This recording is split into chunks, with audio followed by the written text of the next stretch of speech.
యెషయా గ్రంథము 17వ అధ్యాయము మొదటి 3 వచనాలు. దమస్కుని గూర్చిన దేవోక్తి. దమస్కు పట్టణం పోవలసి వచ్చెను, అది పాడైన దిబ్బగానను, ఆలోయలు పట్టణము నిర్మానుషములను, అవి గొర్రెల మందలు మేయు తావులను, ఎవడును వాటిని బెదిరింపకుండా మందలో అచ్చట పండుగలను. ఎఫ్రాయిము దుర్గము లేకపోవను, దమస్కునకు రాజ్యము లేకును. ఇశ్రాయేలుల ప్రభావమునకు జరిగినట్టు సిరియాల నుండి శేషించిన వారికి జరుగును. సైన్యములకు అధిపతి యెహోవా ఈ మాట సెలవిస్తున్నాడు. ప్రార్థన చేస్తుందాం. ప్రేమ నమ్మకం గల మా ప్రియ పరలోక తండ్రి, అత్యున్నత సింహాసనంపై ఆశీనుడు అయిన దేవా, ఈ శాశ్వతమైన ప్రేమకై వందనాలు చెల్లించుకుంటున్నాం. గడిచిన వారమంతా మీ రెక్కల సాటిన మమ్మల్ని అందరినీ భద్రపరిచి కాచి కాపాడి ఈ దినం ప్రభు మరి యొక్క ప్రభు దినంలో మమ్మల్ని ప్రవేశపెట్టినారు. అందును బట్టి నీకు వందనాలు స్తోత్రాలు చెల్లించుకుంటున్నాం. ఈ దినమంతా ప్రభు మరి ఈ సన్నిధిలో చేరి నిన్ను ఆరాధించుకున్నట్టుకు, నీ శరీరం పాలు పంచుకున్నట్టుకు మమ్మల్ని నడిపించినందుకై నీకు వందనాలు చెల్లించుకుంటున్నాం. అయినా ఈ సన్నిధిలో ధ్యానించుకునే వాక్యం మాకు మహిమకరంగాను, మా జీవితాలకు అన్వయించుకొని యోగ్యమైన విధానంలో మీ సన్నిధిలో జీవించుటకు గాను సహాయం చేయండి. పరలోకము నుండి మీరు విడుదల చేసే లేఖన భావము, వినగలిగిన చెవి, గ్రహించగలిగిన మనస్సు మాకందరికీ దయచేయండి. ఈ సన్నిధిలో భయము మనకు దయచేయండి. క్రమముగాను మర్యాదగాను జరిగించుటకు సహాయం చేయండి.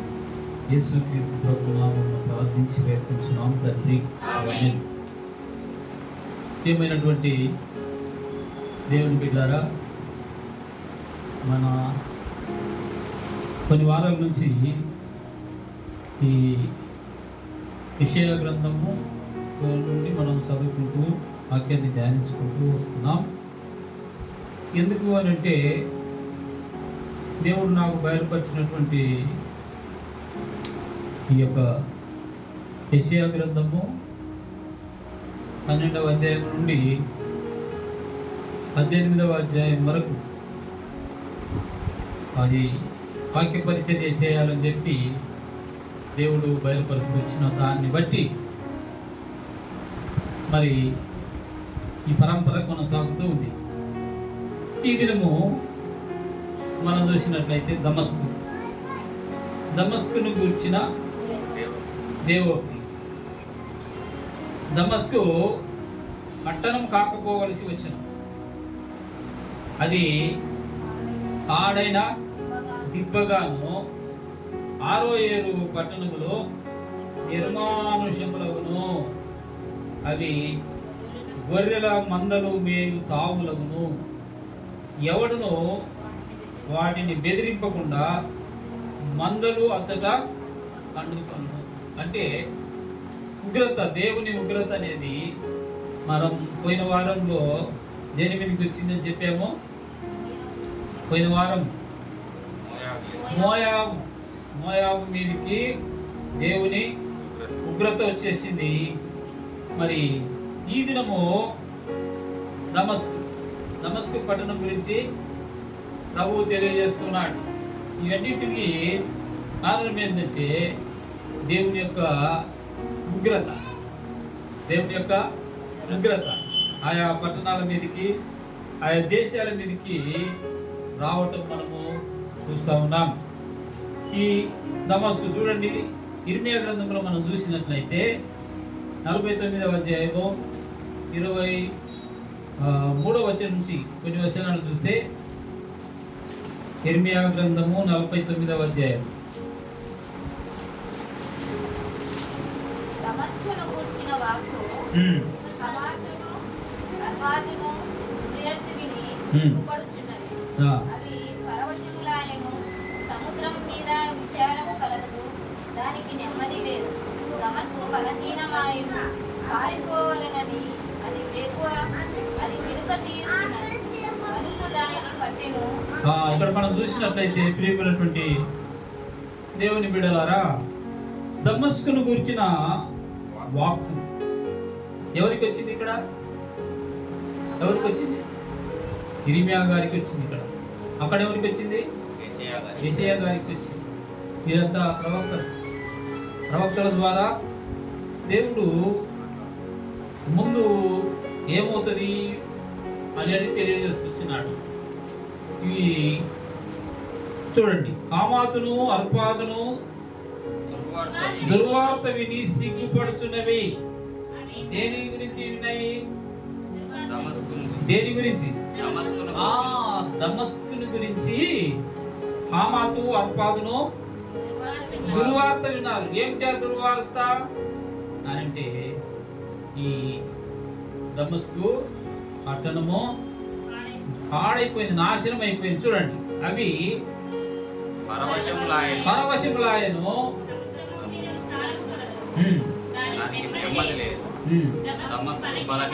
దమస్కు ఏమైందట? బలహీనమైపోయింది. ఇంకేమైపోయిందట? పారిపోవాలని అది వెనుక తీర్చున్నది. వనకు దానిని అది చూసినారా? దమస్కు ఏమైపోయిందంట? బలహీనమైపోయింది.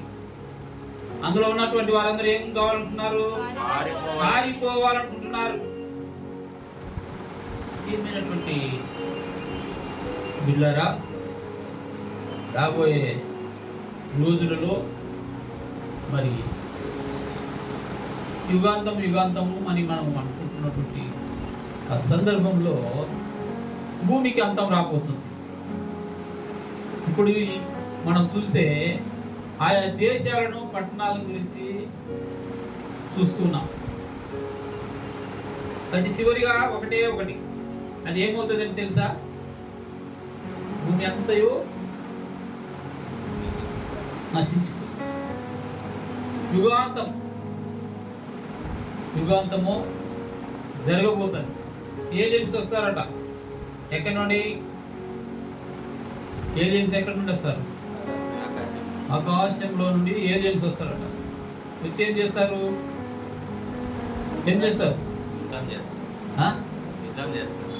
మనుషులను చంపేస్తారట. వాళ్ళకు మరి చేతులు కాళ్ళు లేవు కదా, ఇంత జంతువులాగా ఉంటారు. వాళ్ళు ఏం చేస్తారండి? యుద్ధం చేయగలుగుతారా? ఆయుధాలు ఉన్నాయా? లేవు. మరి ఎట్లా చెప్పండి? ఏదో చేస్తారు ఇంతకి అని స్పేస్ లేకి పోయి వచ్చినటువంటి వారు చెప్పారు. స్పేస్ లేకి పోయి వచ్చినటువంటి వారు త్వరలోనే భూమి అంతమైపోతుంది అంటున్నారు. కానీ మరి జాగ్రత్తగా మనసు మార్చుకోనండి, జీవితాలు మార్చుకోనండి, దేవుడిని యందు భయభక్తులు కలిగి జీవించండి అని చెప్తున్నారా? మరి ఏం చెప్తున్నారు? త్వరలో అంతమైపోతుంది, యుగాంతం వస్తుంది, జాగ్రత్త. వచ్చేదాన్ని ఎవరైనా ఆపగలుగుతారా? మరి ఏం చేయాలి? ఆ వచ్చే దాని నుండి తప్పించుకునే మార్గం చూడాలి. ఒక అపాయం వస్తుందండి, ఆ అపాయం వస్తుంది అని మనం కూర్చుంటే అది రాక మానుతుందా? వస్తుంది, ఎట్లయినా వస్తుంది. దాని నుండి తప్పించుకునే మార్గం చూడాలి. ఆ అపాయం నుండి తప్పించుకునే మార్గం మనము చూడాలి. ఏమిటి ఆ మార్గము? ఏమిటి మార్గం? లేదా? ఏమిటి ఆ మార్గం? నేనే మార్గం, నేనే సత్యం, నేనే జీవం. నా ద్వారా తప్ప మీరు తండ్రి వద్దకు రాలేరు. Without me nobody can come to father. తండ్రి వద్దకు ఎవ్వరు కూడా రాలేరు. నా ద్వారా తప్ప, నేను లేకుండా మీరు ఎవ్వరు కూడా రాలేరు. అది అంత్య దినాలలో జరగబోయేది. ఒకవేళ మరి యుగాంతం కన్నా ముందు ఏలియన్స్ వస్తే వాటి నుండి తప్పించుకోవడానికి దేవుడు ఆ సమయాలలో మనకు జ్ఞానం ఇస్తాడు, తెలివినిస్తాడు. ఇంకొకటి ఏంటంటే తప్పించేవాడు ఆయనే.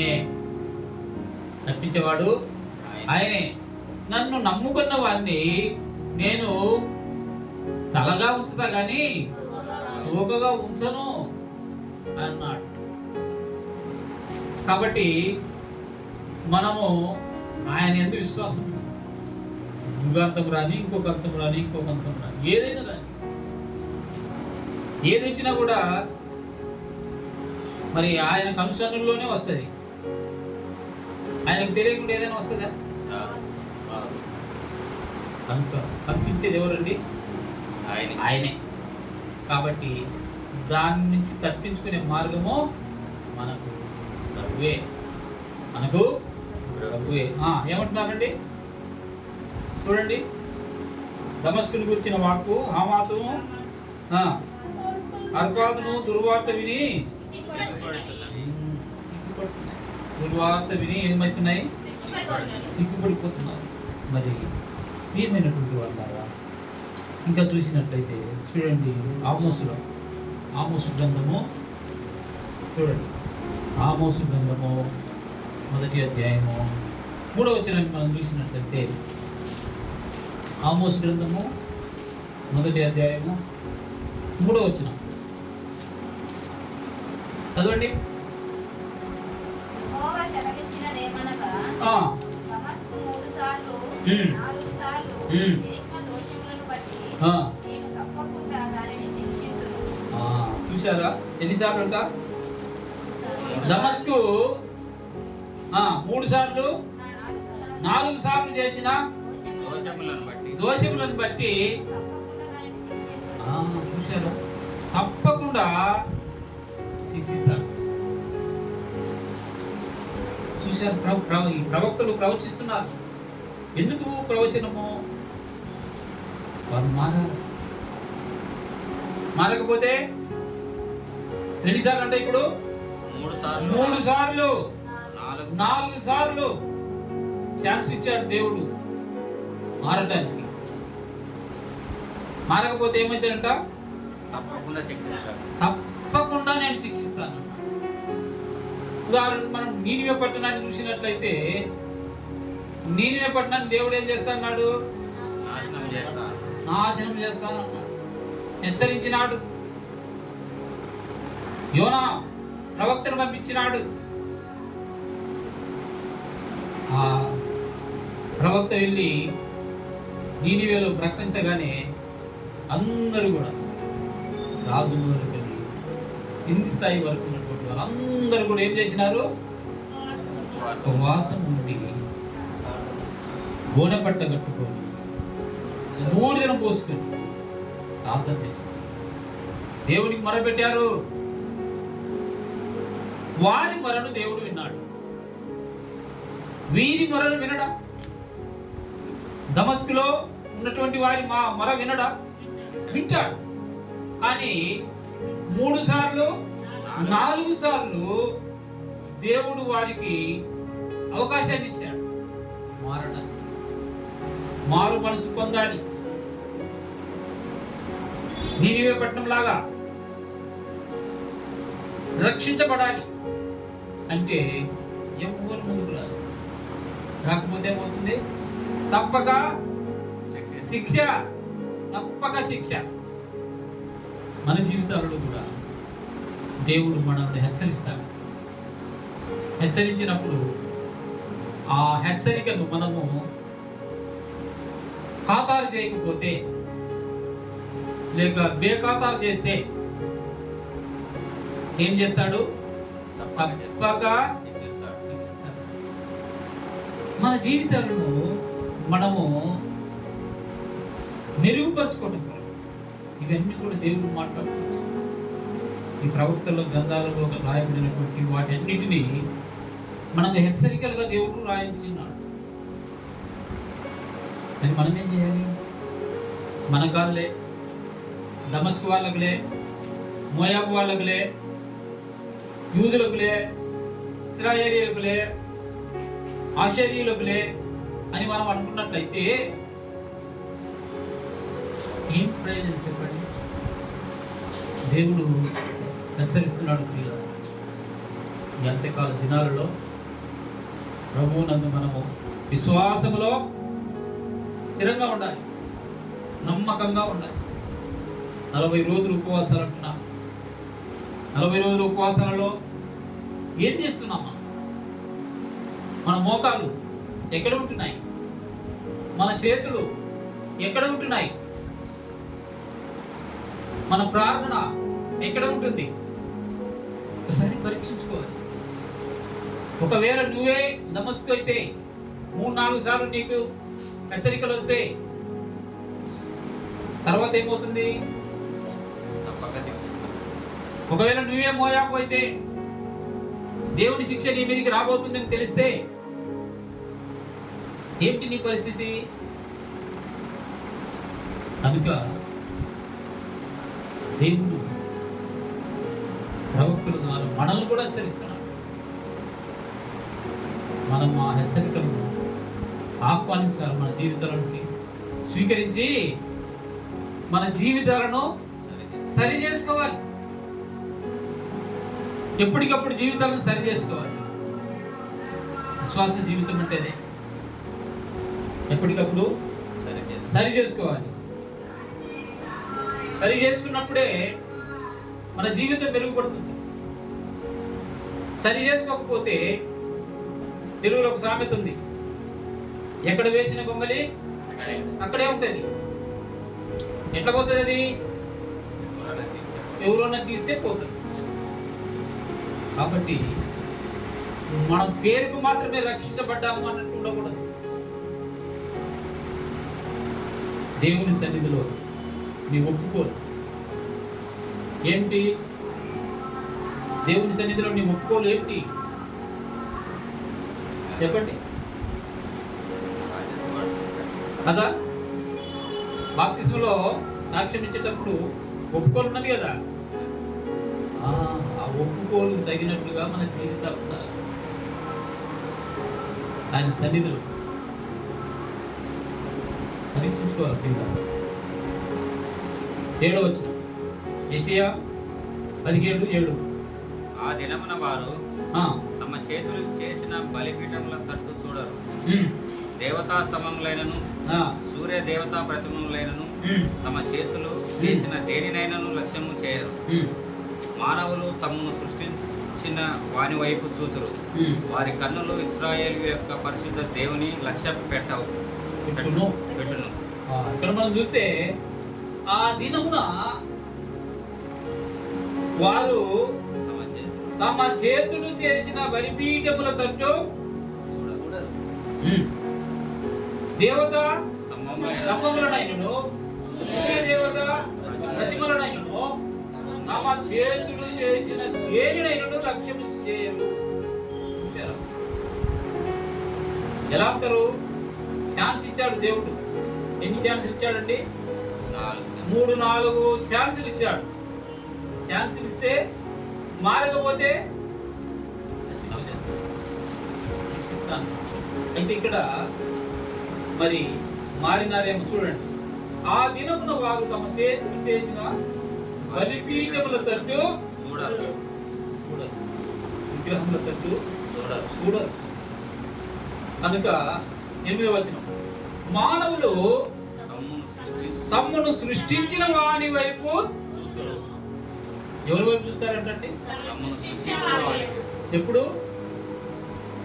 ఆ దినమున, రాబో దినమున, ఉగ్రత దినమున, అంత్య దినమున, యుగాంతమున ఏమైందంట? మానవులు తమ్మును సృష్టించిన వాని వైపు చూతురు. 1, 2, 3 సార్లు 4 సార్లు శిక్ష వస్తే ఏం చేస్తారట? అప్పుడు చూస్తారు. ఎప్పుడు? అప్పుడు చూస్తారు. మానవులు తమ్మును సృష్టించిన వాని వైపు చూతురు. వారి కన్నులు ఇశ్రాయేలు పరిశుద్ధ దేవుని లక్ష్య పెట్టును. 9వ వచనం,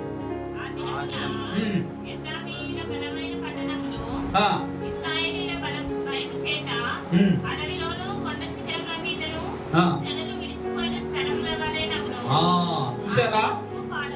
ఆ దినమున ఎఫ్రాయిమీయులు బలమైన పట్టణములు ఇశ్రాయేలీయుల భయము చేత అడవిలోను కొండ శిఖరముల మీదను జనులు విడిచిపోయిన స్థలము వలె నగుదురు.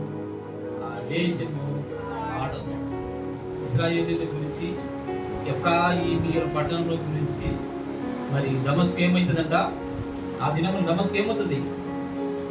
ఎఫ్రాయిమీయుల బలమైన పట్టణములు ఇశ్రాయేలీయుల భయము చేత అడవిలోను కొండ శిఖరముల మీదను జనులు విడిచిపోయిన స్థలముల వలె నగును.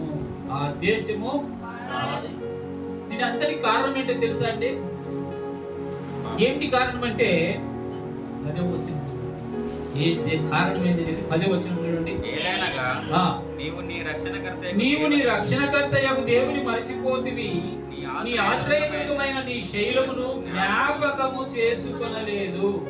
అందుచేత నీవు రమ్యమైన వనములను నాటుచూ వచ్చితివి, వాటిలో అన్యమైన ద్రాక్షావల్లులు నాటితివి.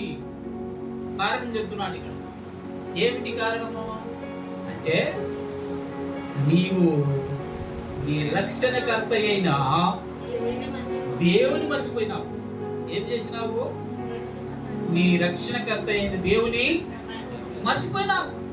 నీ ఆశ్రయ దుర్గమైన నీ శైలమును జ్ఞాపకము చేసుకోలేదు. ఎప్పుడండి చూసారా? మీరు దేవుని మర్చిపోయినట్లయితే, దేవుని జ్ఞాపకం చేసుకుని పోయినట్లయితే ఏమైపోతాం? దేశం పాడైనట్టే పాడైపోతాం. హోషేయ చూడండి, హోషేయ గ్రంథము 8వ అధ్యాయము 14వ వచనం చూసినట్లయితే, ఇశ్రాయేలీయులు నమ్మకే నగరులు కట్టించుకుని, చూసారా ప్రియులారా? దేవుని మర్చిపోయినారు, సృష్టికర్తను మర్చిపోయినారు, మనం సృష్టించినటువంటి వారిని మర్చిపోయినారు. చూసారా ఎంత ఘోరమో? నీ ఆత్మీయ విశ్వాస జీవితంలో నీవు దేవుని మర్చిపోయినట్లయితే ఏమైపోతావు తెలుసా? పాడైపోతావు. ఏమైపోతావు? పాడైపోతావు. ప్రవక్త ద్వారా దేవుడు ఈనాడు హెచ్చరిస్తున్నటువంటి చూడండి, న్యాయాధిపతుల గ్రంథం చూడండి ఒకసారి. న్యాయాధిపతులు 3వ అధ్యాయం 7వ వచనం చూడండి. అట్లు ఇశ్రాయేలీయులు యెహోవా సన్నిధిని దోషులై తమ దేవుడైన యెహోవాను మరచి బయలుదేవతలను దేవతా స్తంభములను పూజించిరి. ఏం చేసినారండి? దేవుడైన యెహోవాను మరిచారు. ఏం చేసినారు? బయలుదేవతలను దేవుని మర్చిపోయి బయలుదేవతలను దేవతా స్తంభములను పూజిస్తారు. నీ దేవుడు ఎవరు? నీ దేవుడు తెలుసా? ఎవరు నీ దేవుడు? నిన్ను సృష్టించిన సృష్టికర్త. 8వ వచనంలో ఉంటుంది, మానవులు తమ్మును సృష్టించిన వారి వైపు చూడరు, దేవుని వైపు చూడరు. ఈ సృష్టికర్త అయిన దేవుని మర్చిపోయి నీ ఇష్టానుసారమైన జీవితం జీవించినట్లయితే దేవునికి ఉగ్రత వస్తుంది, దేవునికి కోపం వస్తుంది కదా? వస్తుందా రాదా? కాబట్టి ప్రియమైనటువంటి దేవుడు ఇక్కడ అంటున్నాడు, నీ ఆశ్రయ దుర్గమైన నీ శైలమును జ్ఞాపకం చేసుకోండి. చదవండి న్యాయాధిపతులు 3:7.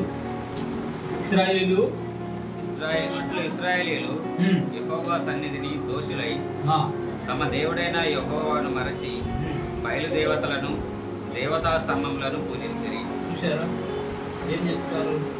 నిన్ను సృష్టించిన నీ సృష్టికర్తను మర్చిపోయి, నిన్ను పుట్టించిన నీ దేవుణ్ణి మర్చిపోయి ఏం చేస్తున్నావు? బయలు దగ్గర ఆశ్రయిస్తున్నావా? బయలుకు బలిపీఠాలు కడుతున్నావా? ఈనాడు దేవుడు హెచ్చరిస్తున్నాడు. ఎలా ఉన్నది నీ విశ్వాస జీవితం? మరి పరీక్షించుకోవాలి. ప్రియులారా, అంత్య దినాలలో ఉంటున్నాం, చివరి దినాలలో ఉంటున్నాం, రాకడ దినాలలో ఉంటున్నాం, ఉగ్రత దినాలలో ఉంటున్నాం, శ్రమల దినాలలో ఉంటున్నాం. మరి ఈ శ్రమల దినాలను మనం చెప్పుకుంటున్నామే. ఎన్ని దినాలండి? లెంటి దినాలను చెప్పుకుంటున్నామే. ఏంటి మన జీవితం? నామకార్థమేనా? దేవుని యందు నమ్మకం, విశ్వాసం ఉన్నదా లేదా? సంవత్సరాలు గడిచిపోతున్నాయి. సంవత్సరం ఇదే విధంగా కొనసాగుతూ ఉన్నట్లయితే ప్రయోజనం లేదు. పోయిన సంవత్సరానికి ఈ సంవత్సరానికి, పోయిన లెంటుకు ఈ లెంటుకు, పోయిన గుడ్ ఫ్రైడేకు ఈ గుడ్ ఫ్రైడేకు ఏమైనా నీ జీవితంలో మార్పు ఉందా? ఎక్కడ వేసిన గొంగలి అక్కడనే అన్నట్లు నీ విశ్వాసము ఎక్కడ స్టార్ట్ అయిందో అక్కడనే ఆగిపోయి ఉందా? ఎప్పుడు చేరుకుంటావు? నీ గమ్యస్థానం ఎప్పుడు చేరుకుంటావు? స్టార్ట్ అయిందో దగ్గరనే నీ జీవితం ఉన్నట్లయితే, అక్కడనే ఆగిపోయినట్లయితే ఎట్లా నువ్వు చేరుకుంటావు? గమ్యస్థానాన్ని చేరుకోగలవా? చేరుకోగలను అన్నట్లయితే నీ అడుగు ముందుకే. అక్కడనే ఆగిపోతే ఎన్ని రోజులైనా అదే జీవితం ఉంటుంది.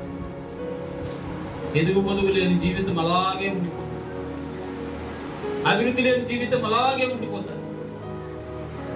కనుక ఒకసారి పరీక్షించుకోవాలి, ఈ జీవితం ఎలా ఉంది? నేను రక్షించిన నాడు ఏ విధంగా ఉన్నాను? ఈరోజు ఏ విధంగా ఉన్నాను? నా రక్షణ జీవితంలో రక్షణ ఆనందాన్ని నేను పొందుకుంటున్నానా లేదా? ఇంతేనా నా రక్షణకు ఆనందం అని పరీక్షించుకోవాలి. ఇంకా రక్షణ ఆనందం ఎక్కువగా పొందుకోవాలి. పొందుకోలేకపోయినట్లయితే నేను రక్షించబడ్డానని చెప్పుకోవడం కూడా వేస్టే. ఎదుగు పొదుగు లేకపోతే రక్షణ జీవితం అనేది కూడా వేస్ట్. నీ సృష్టికర్త అయిన దేవుడిని మర్చిపోయినావేమో, పరీక్షించుకో.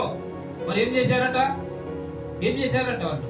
మానవులు తమ్మును సృష్టించిన వాని వైపు చూతురు. పైన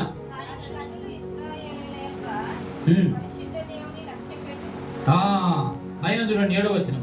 ఆ దినమున వారు తమ చేతులు చేసిన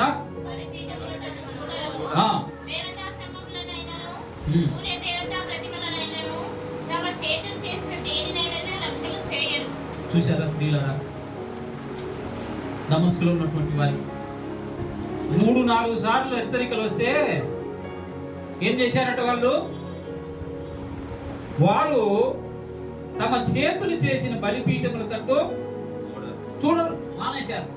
ఇంకేం చేశారు? దేవతా స్తంభములైనను దేవతా ప్రతిమములైనను తమ చేతులు చేసిన దేనినైనను లక్ష్యం చేయలేదు. చూసారా? 3 సార్లు 4 సార్లు దేవుడు వాటిని హెచ్చరిస్తే, వారి మీదకి శిక్ష వస్తే ఏం చేశారట వాళ్ళు? అప్పుడు టర్న్ అయినారు దేవుని వైపు. ఏమంటున్నారు? మేము ఆ బలిపీఠముల తట్టు చూడాలి, మేము ఆ వాటి వైపు లక్ష్యము చేయం. మరి ఎక్కడ చేస్తారట? ఏం చేస్తారంట? మానవులు తమ సృష్టించిన వారి వైపు చూతురు. వారి కన్నులు పరిశుద్ధ దేవుని లక్ష్యం పెట్టును. మాకు వద్దండి అవి. ఏమొద్దు? అవి వద్దు ఇక మాకు. కారణం ఏంటంటే మమ్మల్ని సృష్టించిన మా సృష్టికర్త మాకు ఉన్నాడు, చాలు. అది తీర్మానం. వాళ్ళు తీర్మానం చేసుకుని ఉన్నారు. కాబట్టి 10వ వచనంకి వచ్చినప్పుడు చూశారా? మళ్ళా ఏలైనగా మర్చిపోయావా? ప్రియమైనటువంటి దేవుని బిడ్డలారా, మర్చిపోయావా? జాగ్రత్త.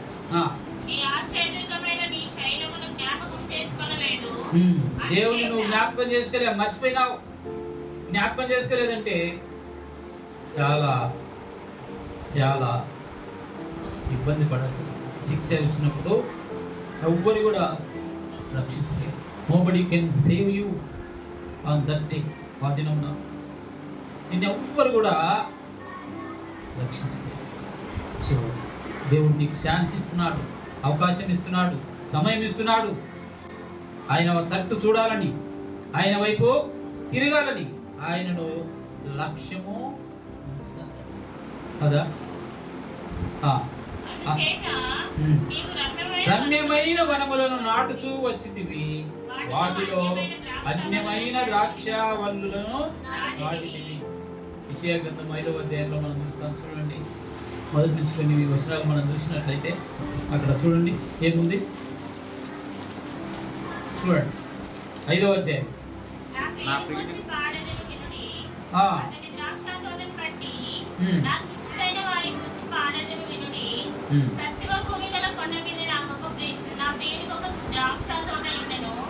ఆయన దానిని బాగుగా తవ్వి రాళ్ళను ఏరి అందులో శ్రేష్టమైన ద్రాక్ష తీగలను నాటించెను. ఇక్కడ ఉపమానం చెప్తున్నారు. ఇక్కడ నా ప్రియుని గురించి పాడేదను, అతని ద్రాక్ష తోటను బట్టి నాకు ఇష్టడైన వాని గురించి పాడేదను. సత్తువ గల భూమి, కొండ మీద నా ప్రియునికి ఒక ద్రాక్ష తోట ఉన్నది. ఎక్కడ? కొండ మీద సత్తువ గల భూమి, సత్తువ గల భూమి గల కొండ మీద నా ప్రియునికి ఒక ద్రాక్ష తోట. దాన్ని ఏం చేసినట్టు ఆయన బాగుగా త్రవ్వి రాళ్ళన్నీ ఏరి అందులో శ్రేష్టమైన ద్రాక్షవల్లిని ఇంకేం చేశాడండి? దాని మధ్య బొచ్చు ఒకటి వేయించి ద్రాక్ష తొట్టిని తొలిపించాను. ద్రాక్ష పండ్లు ఫలింపవలెనని ఎదురు చూస్తున్నాను, కానీ అది 6 ద్రాక్షలు కాసింది. అది చూసారా? నువ్వే ఆ తోట యజమాని అయినట్లయితే, నీకే ఇది సంభవిస్తే నువ్వు ఎలా ఫీల్ అవుతావు? నీకే ఒక ద్రాక్ష తోట ఉందండి, దాంట్లో మంచి శ్రేష్టమైన ద్రాక్ష తీగలు తెచ్చి నాటావు, ఫలం బాగా వస్తుందని ఎంతో ఆశపడ్డావు. అవి 6 ద్రాక్షలు కాస్తే ఏమవుతుంది? 6 ద్రాక్షలు కాస్తే ఎలా ఫీల్ అవుతావు నువ్వు? కాదా? నీ సృష్టికర్త అయిన దేవుడు నిన్ను సృష్టించి నీ మీద ఎంతో ఆశ పెట్టుకొని నువ్వు మంచి ఫలములు ఫలిస్తావని అనుకుంటే, నీవు కాని ఫలములు ఫలించినట్లయితే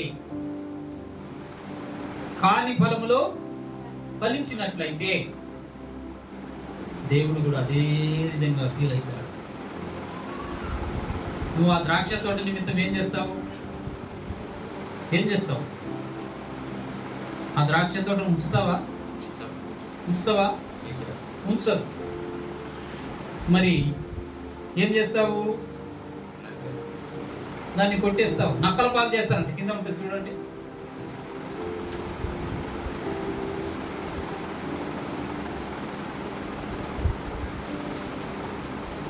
అది మేసి వేయబడినట్లు దాని కంచెను కొట్టి వేసేదను, అది త్రొక్కబడినట్లు దాని గోడను పడగొట్టి దాని పాడు చేసేదను. దానిలో గచ్చ పొదలను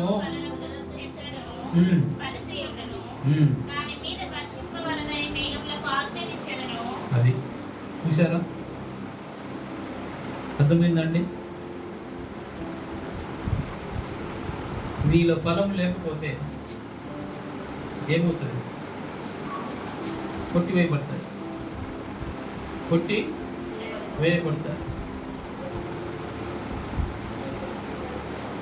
ప్రభు ఒక ఉపమానం చెప్పారు. ఒక ఆయనకు ద్రాక్ష తోటలో అంజూరపు చెట్టు ఉన్నది. ఆ అంజూరపు చెట్టు పండ్లు వెతక వచ్చినప్పుడు పండ్లు లేవు. ఆ యజమానుడు ఏం చేశాడంటే, ఈ చెట్టు వలన భూమి ఎలా వ్యర్థమైపోతుంది, ఈ చెట్టు నరికై ఫలములు లేవు అని అంటే, మరి తోటమాలి ఏం చేశాడు తెలుసా అండి? అయ్యా, ఇది నేను ఈ తోటకు ఈ చెట్టును ఆది చేసి నీరు పెట్టి దానికి కావలసి అన్ని చేస్తా, ఈ సంవత్సరం ఉండని, అది ఫలించినా సరే, లేకపోతే కొట్టేస్తా. చూసారా? ద్రాక్ష తోట యజమాని దేవుడు, తోటమాలి యేసయ్య. తండ్రి అంటున్నాడు, వీడు ఫలించలేదు, ఇన్ని నరికేయి, వీడు అవసరం లేదంటున్నాడు. అయితే కుమారుడు ఏమంటున్నాడండి? ఇంకా ఒక సంవత్సరం టైమింగ్, అది ఫలించిందా సరే, లేదంటే నరికేస్తా.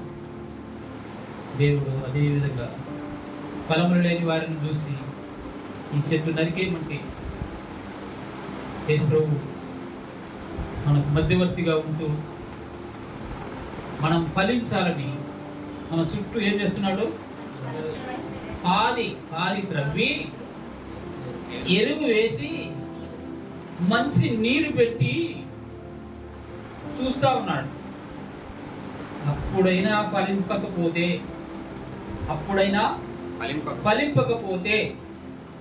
అప్పుడు ఏమైతుంది? నరికివేయబడతాడు. నీ విశ్వాస జీవితం కూడా అదే. నిన్ను రక్షించుకున్నాడు ప్రభు. నిన్ను ద్రాక్ష తోటలో నిన్ను నాటాడు. ద్రాక్ష తోట అంటే ఏంటో తెలుసా? సంఘం. నిన్ను రక్షించి నిన్ను సంఘంలో ఉంచాడు. సంఘంలో నీవు అభివృద్ధి చెంది పెరిగి ఫలించాలి. ఫలించకపోతే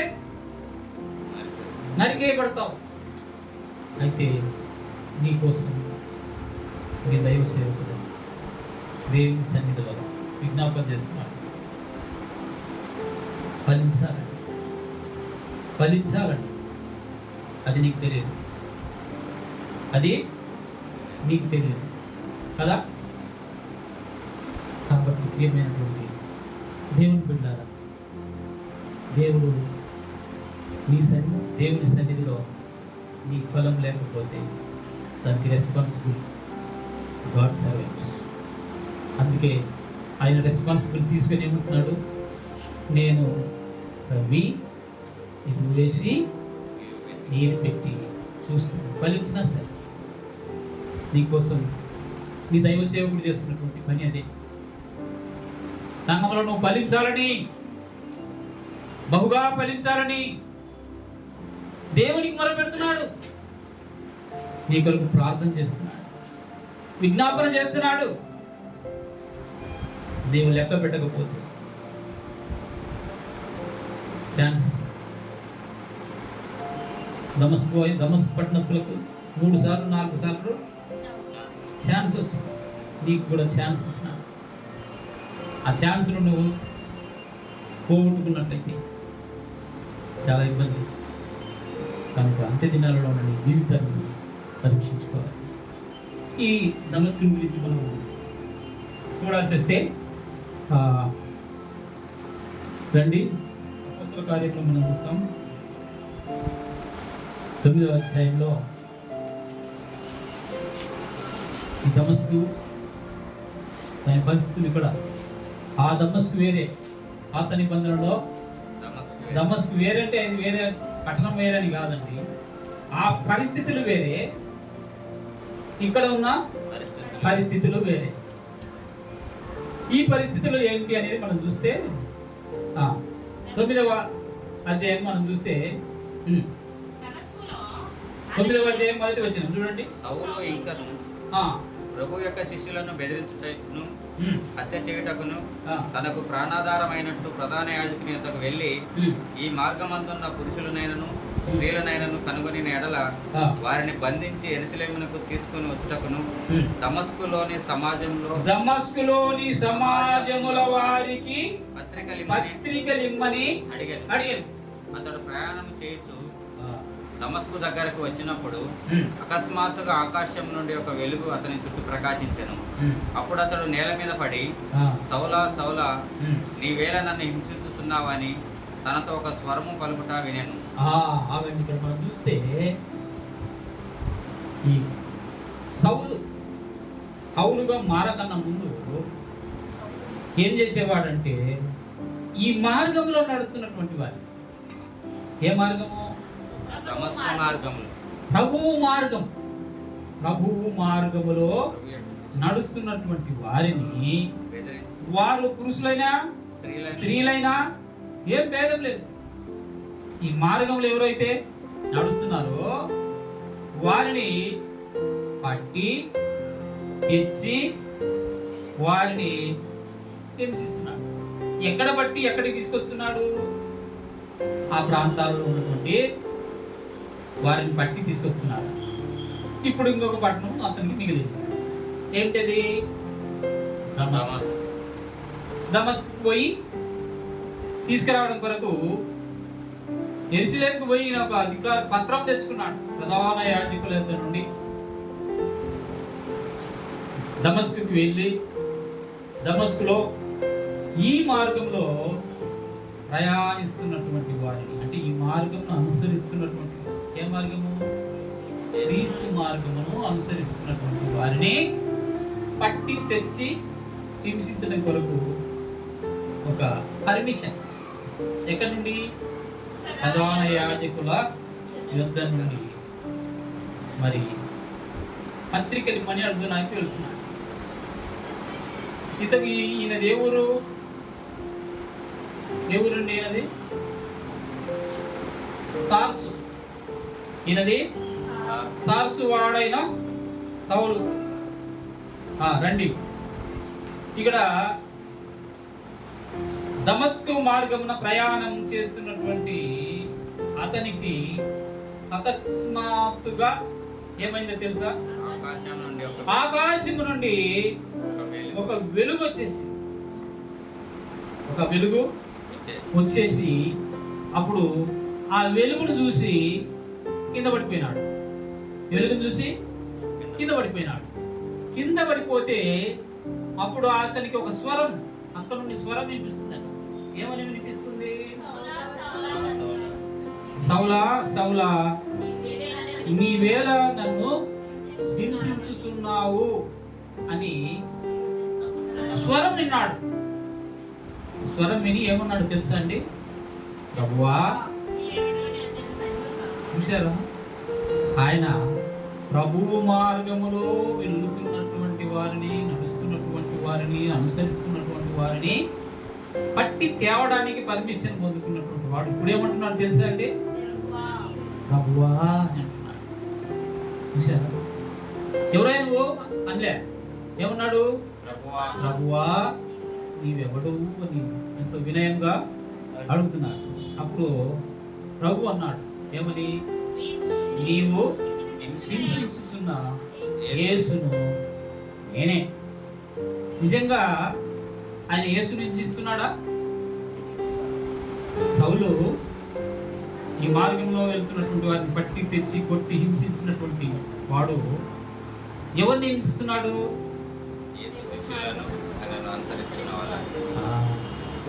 నీవు హింసించుతున్న యేసుని నేనే అంటున్నాడు. ఈయన యేసుని హింసిస్తున్నాడండి. దేవుని బిడ్డలను, యేసు ప్రభు బిడ్డలను ఎవరు హింసించినా అది ఆయనను హింసించినట్టే, ఆయనను హింసించినట్టే. ఇప్పుడు దైవ సేవకులను చంపినామని కొంతమంది సంకలు గుద్దుకుంటున్నారు. ఆయన బిడ్డలు రొమ్ములు కొట్టుకుంటున్నారు. ప్రభువా, ఏంటి ప్రభువా ఇది ఈ విధంగా జరిగింది అని కొందరు ఏం చేస్తున్నారు? రొమ్ములు గుద్దుకుంటున్నారు. పరలోకము చప్పట్లు కొడుతుంది. పరలోకము చప్పట్లు చప్పట్లు కొడుతుంది. ఎందుకు? ఆయన వస్తున్నాడు. ఆయన బిడ్డలు చనిపోతే ప్రభు వెల్కమ్ చెప్పడానికి వస్తాడట. యేసు ప్రభువే వెల్కమ్ చెప్పడానికి వస్తాడు. అంత గొప్ప ధన్యత అండి. అంత గొప్ప ధన్యతను పోగొట్టుకుని బయలును, దేవతా స్తంభములను, బలిపీఠములను ఆశ్రయిస్తున్నావా? జాగ్రత్త. అప్పుడు ఏమైతావు? నువ్వు నశించిపోతావు. ఈ ధన్యత నీకు రాదు. ఏ ధన్యత? యేసు ప్రభువే నిన్ను తీసుకొని వెల్కమ్ చెప్పడానికి వస్తాడు. ఎంత ధన్యత అండి. ఎవరైనా దాని గురించి ఆలోచించారా ఎప్పుడైనా? ప్రభువు నమ్ముకుంటే అంత గొప్ప ధన్యత ఉంది. నీవు బ్రతికినప్పుడు ధన్యత, చనిపోయినప్పుడు ధన్యతనే. ఆయన నమ్ముకుంటే అన్ని ధన్యతలే. కాబట్టి ఆ ధన్యతకు మనము అర్హత పొందాలి. ఆ అర్హతను పోగొట్టుకోకూడదు. దేవుడు ఇచ్చినాడు అర్హత, దానిని కంటిన్యూ చేయాలి. ఆ అర్హతను కంటిన్యూ చేయాలి, పోగొట్టుకోకూడదు. పోగొట్టుకుంటే ఏమిటి చెప్పండి? కాదా? కిందికి రండి. ఏమంటున్నాడు? నీవు ఎవడని హింసించుచున్న యేసును లేచి పట్టణంలో నేనే అన్నాడు. నీవు హింసించుచున్న యేసును నేనే. అయితే అదే సమయంలో మరి అననీయ గారికి కూడా దర్శనం వస్తుంది. అననీయకు దర్శనం వస్తాయి, ప్రభు దర్శనం. చూడండి 13 నుంచి.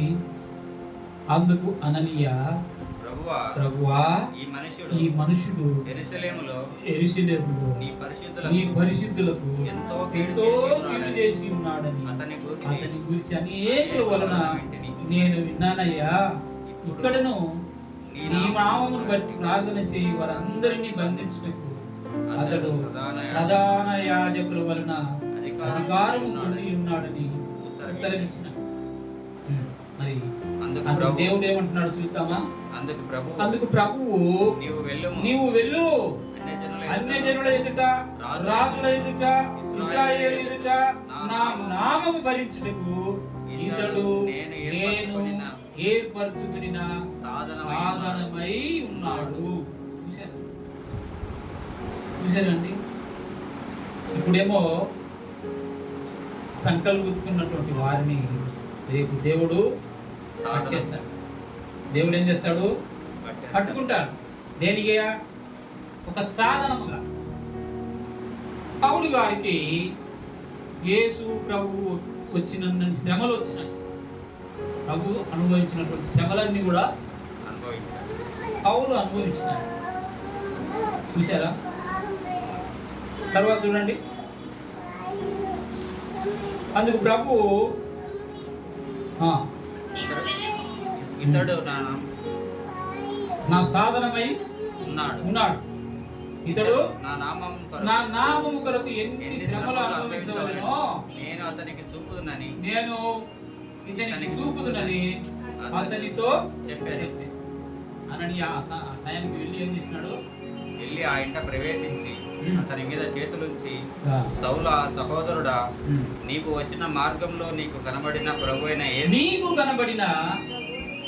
అయిన యేసు నీవు దృష్టి పొంది పరిశుద్ధాత్మతో నింపబడినట్లు నన్ను పంపి ఉన్నాడు అని చెప్పారా? కళ్ళు పోయినాయి సౌలుకు. ఎందుకు? ఆ వెలుగును చూసి కళ్ళు పోయినాయి. 3 రోజులైంది. 3 రోజులైంది. కళ్ళు కానరావటం లేదు, అన్నం లేదు. మరి ఎట్లా? 3 రోజులైంది, అన్నం లేదు. 3 రోజులైంది, ఎవరిని చూడటము లేదు. తర్వాత ఏమైంది? అననీయ వచ్చి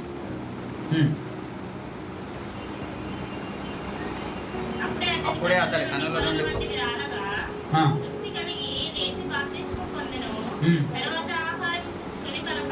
చూసారా? అప్పుడే. ఎప్పుడంటే అననీయ మరి నీవు దృష్టి పొంది పరిశుద్ధాత్మ పరిశుద్ధాత్మతో నింపబడినట్లు నన్ను పంపి నన్ను పంపి ఉన్నాడని చెప్పి ఏం చేసినాడు? అప్పుడు అప్పుడే అతని కన్నుల వెంపటింది పొరల వంటివి రాలేదు. రాలిపోయినాయి. ఎప్పుడైతే అననీయ ఆ మాట చెప్పాడు, ఆ కళ్ళలో ఉన్నటువంటి అవన్నీ కూడా పొరలు పొరలుగా రాలిపోయినాయి. ఏమైందంటే రాలిపోయి దృష్టి కలిగింది. అంటే అతనికి ఉన్న ఆ గుడ్డితనం అనేది పోయింది, ఆత్మీయ వెలుగు వచ్చేసింది. అప్పుడేమంటున్నాడు? లేచి బాప్తిస్మం పొందాను, బాప్తిసం పొంది తర్వాత ఆహారం అప్పుడు ఆహారం తీసుకున్నాడు. తీసుకొని బలపడ్డాడు. దేంతో బలపడి ఉండొచ్చు అండి? దేనిలో బలపడి ఉండొచ్చు చెప్పండి?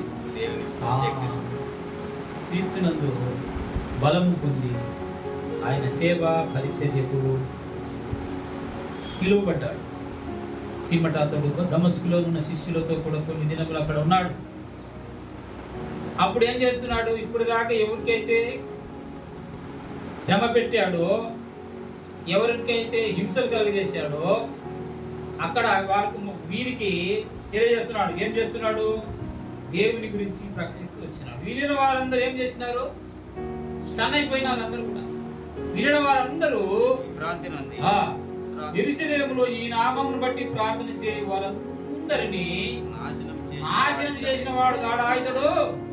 వారిని బంధించి యాజకులకు కొనిపోవటకు ఇక్కడికి కూడా వచ్చి ఉన్నాడని అనుకున్నాను.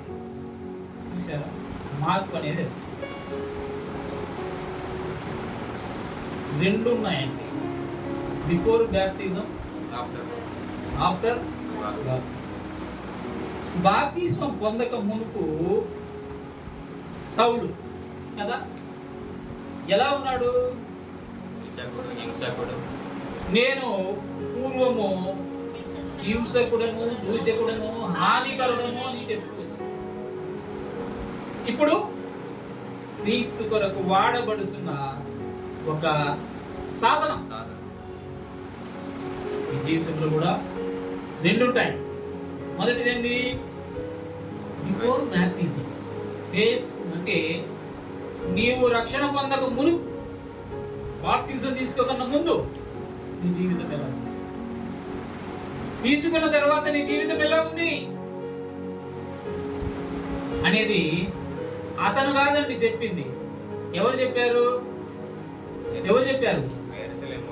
పబ్లిక్ చెప్పింది. పబ్లిక్ చెప్పింది ఏమని? మొన్నటి దాకా యెరూషలేములో ఉన్నటువంటి వారిని పట్టి హింసించినటువంటి వాడు గాడాయితడు. ఇప్పుడు చూసారా?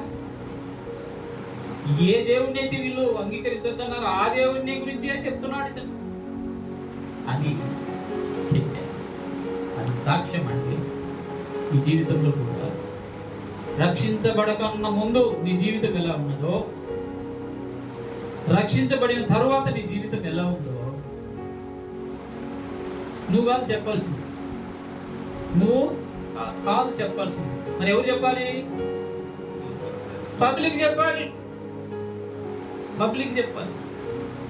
మనం అది విడిచిపెట్టి మనదే, మన సొంత డబ్బా మనమే కొట్టుకుంటాం కదా. ప్రియమైనటువంటి దేవుడు బిడ్డలారా, నీ జీవితంలో మరి నీ విశ్వాసం ఎలా ఉంది అనేది పరీక్షించుకోవాలి. పోయిన వారంలో ఎలా ఉంది, ఈ వారంలో ఎలా ఉంటుంది, అంతకుముందు వారంలో ఎలా ఉన్నది అనేది పరీక్షించుకోవాలి. అంటే దేవునికి నువ్వు నమ్మకంగా జీవిస్తున్నావా లేదా? నువ్వు దేవునికి ఒక సాధనముగా ఉంటున్నావా లేదా పరీక్షించుకోవాలి. ఆ విధంగా ఉండటానికి మనం ప్రయత్నం చేయాలి. దేవుడు నిన్ను వెల్కమ్ చేసే పరిస్థితి తెచ్చుకోవాలి. యేసు నీకు ఎదురుగా రావాలి, ఎదురుగా రావాలి, నీకు వెల్కమ్ చెప్పాలి.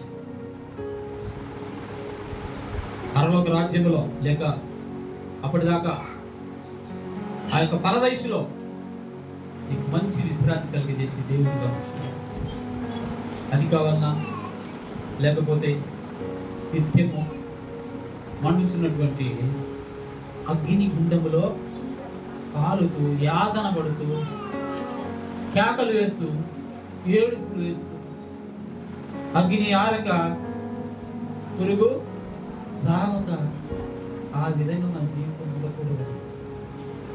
మరి మనం తీర్మానించాలి. రక్షణ ఔన్నత్యం అంటే అదే. రక్షణ ఔన్నత్యం అంటే అదే. ప్రార్థన చేసుకుందాం.